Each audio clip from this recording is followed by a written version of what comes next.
Olá, aqui é o professor Diego Carneiro e hoje faremos a correção da primeira avaliação parcial do curso de Estatística Básica. A avaliação consistia de apenas uma questão.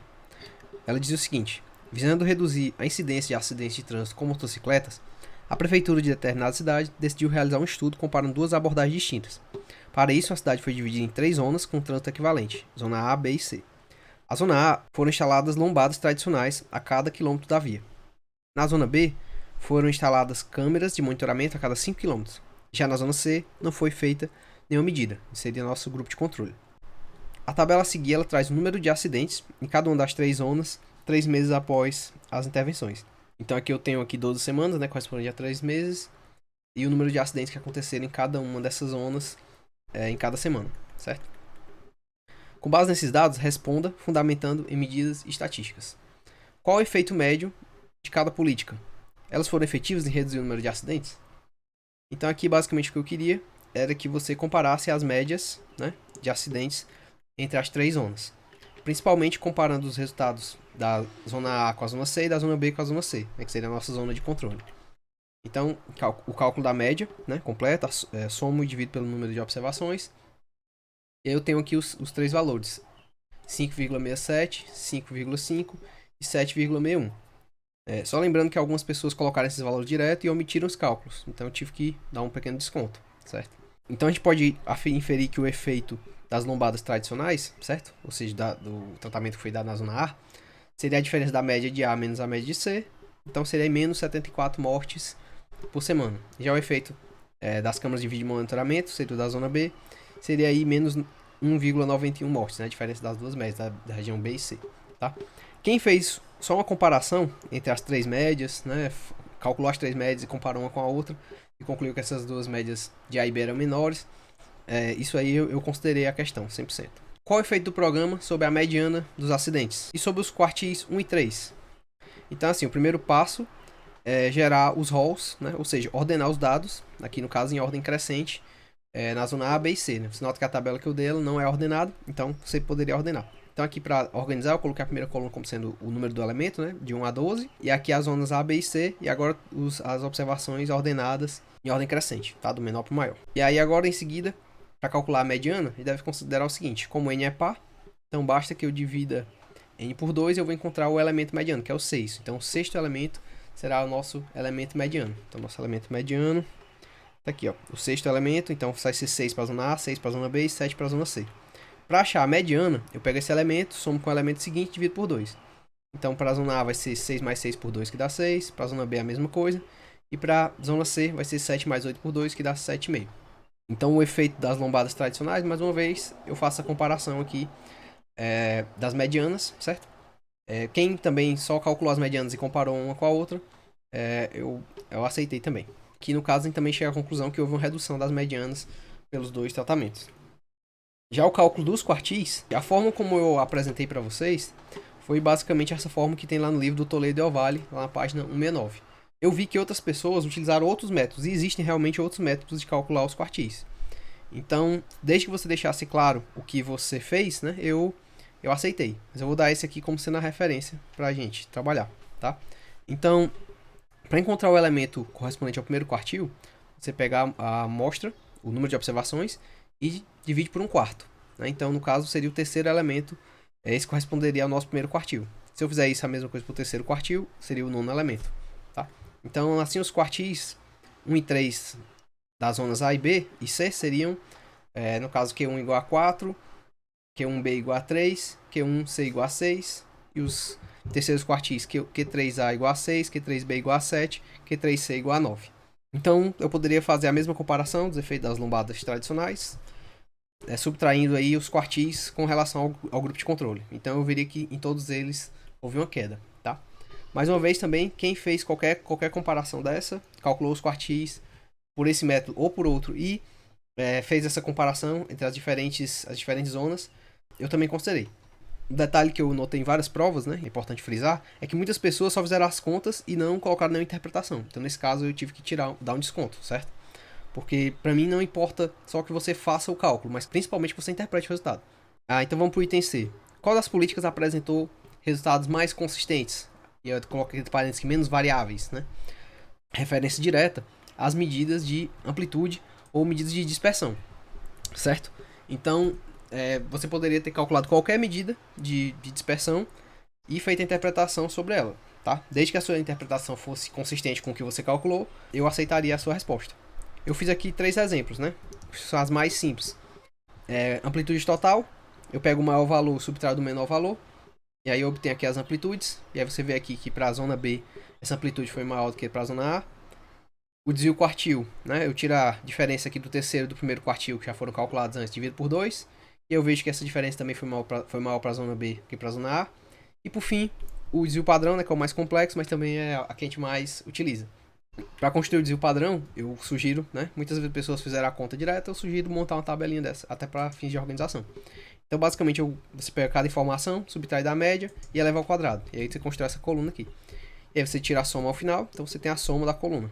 Desvio padrão, então, vai ser esse valor dividido por n-1, no caso dividido por 11, tomando a raiz quadrada, certo? Então, aqui no caso seria 1,3 para a zona A e 2,11 para a zona B.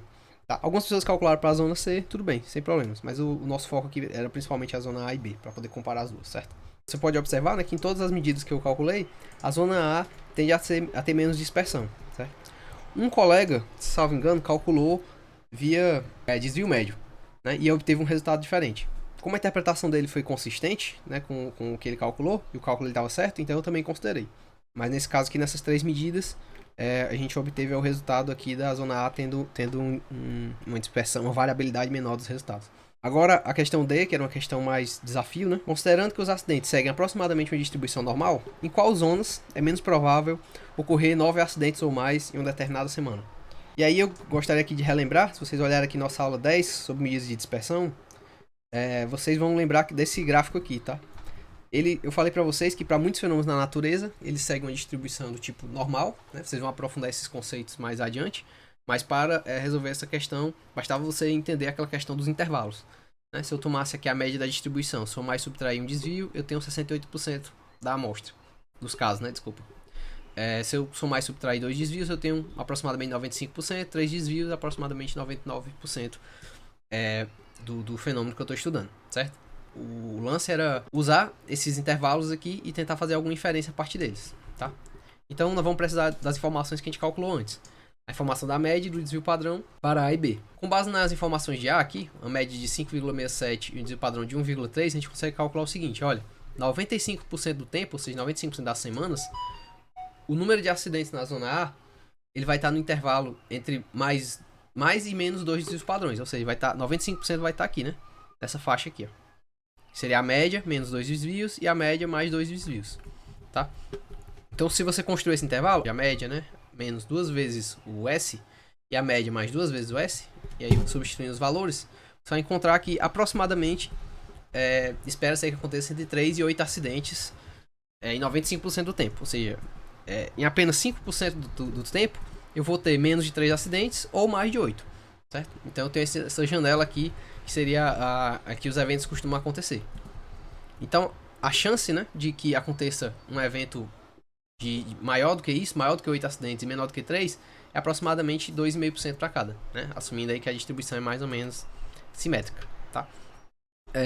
Já se eu olho para a zona B, eu posso pegar o intervalo considerando só um desvio. Considerando só um desvio, eu vou ter aqui, como a gente viu na figura, né, aproximadamente aqui 68% da amostra aqui no meio, tá? Então, eu construo um intervalo com um desvio, eu vou ter o seguinte, que a média menos um desvio e a média mais um desvio vai conter aproximadamente 68% dos casos que eu espero que aconteça em uma determinada semana. Se eu fizer essa conta, eu vou ter aqui que é aproximadamente de 3 a 8 acidentes, certo?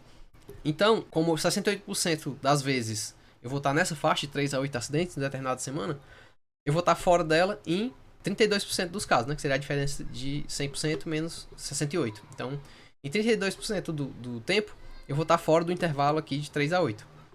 Então, eu vou ter menos de 3 acidentes, aproximadamente em 16% do tempo, ou mais de 8 acidentes em aproximadamente 16% do tempo. Então, a probabilidade de acontecer 9 acidentes, né, ou seja, mais de 8, ou mais, ela vai ser menor na zona A, né, que ela é aproximadamente 2,5%, do que na zona B, né, em que ela é aí aproximadamente 16%. tá? Então, é uma questão desafio. Outras pessoas resolveram calculando exatamente, né? Você tem todo o método que vocês vão aprender aí no curso de Estatística 2, mas o desafio justamente era resolver isso sem recorrer ao cálculo da probabilidade propriamente dito, né? Usando só os intervalos de desvio padrão e médio. E aqui a letra C era uma consideração geral, né? Sobre o que a prefeitura deveria fazer, dados as estatísticas que vocês calcularam, né? Então, considerando que o objetivo da prefeitura, qual deveria ser o programa que deveria ser expandido para todo o município, certo? Ou seja, dos 2 programas testados, qual deles deveria ser expandido? Então, eu fiz aqui uma referência de texto. Basicamente, o que eu queria nessa resposta? Que vocês fizessem uma análise à luz das estatísticas que vocês calcularam. A maioria de vocês simplesmente olhou para a média, certo? Então, como a média de uma das intervenções foi maior do que a outra, então ela é melhor, tá? Beleza. Algumas pessoas também olharam para a questão da consistência dos resultados, né? Como a gente viu na questão anterior, a consistência ela é maior em uma zona e a média é maior em outra. Então são informações aparentemente conflitantes. Então você poderia sim optar por um desses caminhos, né? Você se basear na consistência, ou seja, no menor desvio padrão, ou se basear na média, tá? Então, desde que o que você falou seja consistente com o que você calculou antes, eu aceitaria a resposta, tá? Então aqui eu fiz toda uma discussão, depois eu disponibilizo essas respostas para vocês, certo? Na abordagem que eu tomei aqui, os resultados da zona B, eles tenderiam a ser menos consistentes que a zona A, né? A gente viu lá quando a gente calculou, mas a média dele é melhor, né? Então, eu ignorando os custos da intervenção, eu assumi que seria mais interessante aqui o sistema de vídeo, monitoramento, ao invés da instalação das lombadas, tá? Então, essa seria a conclusão que eu cheguei segundo essas premissas. Se você der um valor maior à questão da variabilidade, da consistência, você pode optar pela intervenção A, claro, fazendo a devida justificativa, certo? Em todos os casos eu considerei. E é isso, por hoje é só, muito obrigado.